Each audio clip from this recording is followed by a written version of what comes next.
Let's start with maybe a bit of a tough question. Are you, right now, trading your best, most energetic years for some far-off dream of retirement decades away? Yeah, that old model. Work yourself to the bone now, maybe enjoy it later. Yes, exactly. What if that whole path, the standard work forever, then retire idea, Hmm. is actually, the riskiest way to live, the Yeah. least efficient route to actually being happy? Hmm. Well, welcome everyone to our Success Happiness Book Talk. Today we're digging into a book that, honestly, it flipped the script on work, time, money, everything. Oh, yeah, this one made wave. Hugely. It's The 4-Hour Workweek by Timothy Ferriss. And get this, it was so out there, it got rejected by, 26 publishers? 26 out of 27, yeah, before becoming this massive global thing. Incredible. And the author, Ferriss, he's not just some armchair philosopher. Oh, definitely not. His background is... Oh, Well, it's pretty wild. You've got Princeton lecturer, angel investor, national Chinese kickboxing champion. kickboxing champion, seriously. Seriously. He's all about getting maximum results from, like, the minimum effective dose of effort. He lived this stuff. You kind of had to, didn't he? I read his story, working insane hours, like 14-hour days. Right, pulling in maybe $40,000 a year, feeling completely trapped. Yeah, all ambition, zero time. But then he totally flipped it, made, $40,000 a month? Or more, yeah. While working way, way less and managing his business from, like, halfway around the world. It's a wild transformation. It really is. So our goal here today, for you listening, is to kind of unpack the blueprint, with what the book calls lifestyle design. Exactly. We want to look at these uncommon rules used by what Ferriss calls the new rich. The new rich. Yeah. So not just about having millions stashed away. No, not at all. It's about cash flow, sure, but mostly time and mobility. Freedom, really. Using those as your currency, not just dollars. Bypassing that whole defer your life plan. So you can live that, quote, luxury lifestyle defined by freedom like right now. That's the idea. Okay, so the whole system is built around this acronym, DELIO. Define, eliminate, automate, liberate. But let's start with D, define. Why does he kick off by saying, we basically need to ignore the real world? Seems bold. It is bold, but it's foundational because, see, the real world with its assumptions about 9 to 5, retirement at 65, all that's the biggest mental block. The cage we put ourselves in? Kind of, yeah. Ferriss argues those common sense rules are just fragile illusions. Things we all agree on, socially reinforced, but not necessarily, true or fixed. So you have to challenge them first. You have to. If you don't question the need for a 40-hour week or why retirement has to be at the end, you can't really innovate your own life. Yeah. The new rich see time as the ultimate non-renewable resource, way more valuable than just piling up cash for later. Okay, so mindset shift first. Challenge the illusions. Then comes E, Yeah. elimination. This one always gets me because it feels so backward. Work less to get more done. It feels totally counterintuitive, right? We're so conditioned to equate being busy with being productive, activity versus accomplishment. Yeah, I was so busy today. Means I achieved a lot. Usually not true. Exactly. Ferriss says most people complain about not having enough time, but the real problem is usually a lack of focus. And to get that focus, he says you need to use two principles together, two laws. Okay, lay them on us. First one is the 80-20 principle, Pareto's law. Yep, Pareto's law. The idea that roughly 80% of your results, the stuff you actually want, comes from only about 20% of your effort or your inputs. Sounds great, easy on paper, but actually doing it. That's the hard part. Most people can identify the 20% that works, but they're just unwilling to cut out the other 80% that's mostly noise, stress, and tiny returns. He used his own company, Brain Quicken, as an example, right? A classic one. He crunched the numbers and found like 5 big customers were giving him 95% of his income. Wow, just 5. Yeah.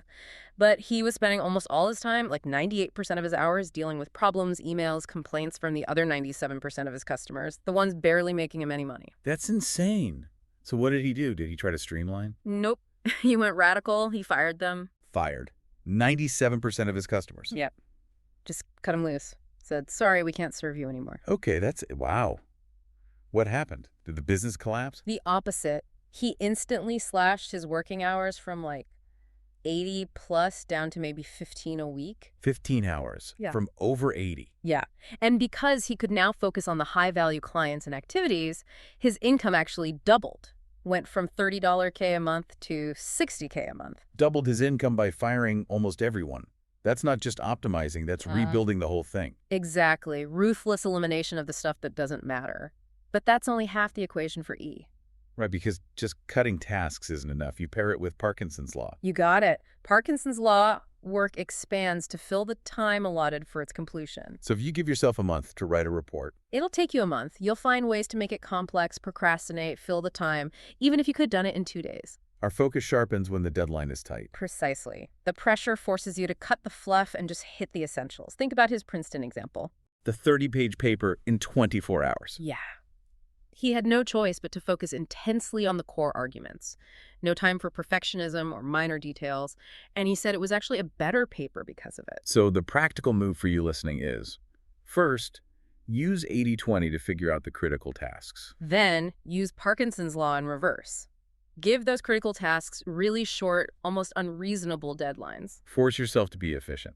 Okay, define, eliminate.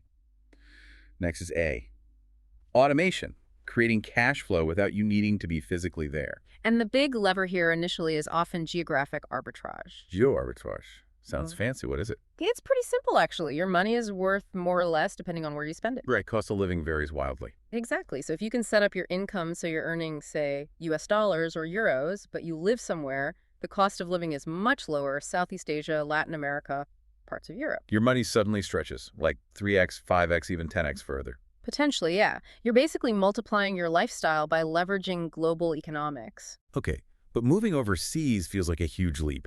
How do you start automating if you're not ready for that? The gateway drug, Ferriss argues, is the virtual assistant, VAs. People you hire remotely, often in places like India or the Philippines. Yep, for way less than local rates, maybe $4 to $15 an hour.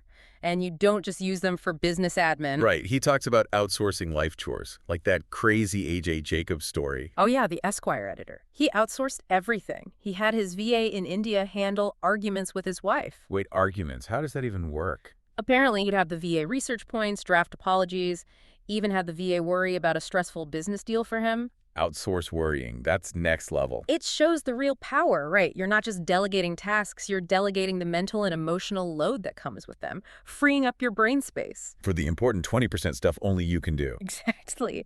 But the ultimate goal of automation is creating a muse. A muse, like an automated business that runs itself. Pretty much. An income stream on autopilot. But it has to meet strict rules to qualify. What are they? Okay, first, it's got to be cheap to test, like under $500. So if it fails, who cares? No big loss. Low risk. Makes sense. Second, it has to be something you can easily automate or outsource. Think digital products, drop shipping, something that doesn't need you physically handling stuff. No inventory in your garage. Definitely not. And third, crucially, once it's up and running, it should take less than 1 day a week, ideally much less to manage. Okay. He really pushes information products, right? Like ebooks, courses, DVDs. Yeah, because the margins can be insane and fulfillment is often totally automated. He gives that example of the guy selling a security DVD. To storage unit owners. Yeah, DVD costs maybe $2 to make and ship. He sold it for $95. $95. Wow. And he built a system, mostly automated, generating hundreds of thousands a year with almost zero personal time involved. That's a muse. True leverage. Which brings us perfectly to the last letter, L, liberation. This is where he really blows up the traditional retirement model. Totally. Forget hoarding all your fun for age 65 when you might be too sick or too tired or just not interested anymore. Instead, you take mini retirements throughout your life. Exactly. Not just a 2-week vacation. These are longer breaks, maybe 1 to 6 months, for travel, learning a skill, deep rest, whatever, sprinkled throughout your working years. Like testing retirement before you get there. What if you discover you hate sailing after you retire? Right. Try it out now. And often, the fear of leaving the job is the biggest hurdle, way bigger than the actual financial side of taking a break. Like that lawyer, Hans. The guy in L.A., high-flying career, totally miserable. Yep. Hated his job, but was terrified to quit. Started doing risky stuff like skydiving for thrills. Trying to feel alive outside the office. And then he had this light bulb moment, the feeling of dread on Sunday night, thinking about Monday morning at his desk, that was actually scarier than jumping out of a plane. Wow. That's perspective. So he finally did it, Yeah. quit, moved to Brazil. Florianópolis started a surf tour company, used his freedom to build a life he actually wanted. And financially, these liberated lifestyles, these mini retirements, they don't always cost a fortune, right?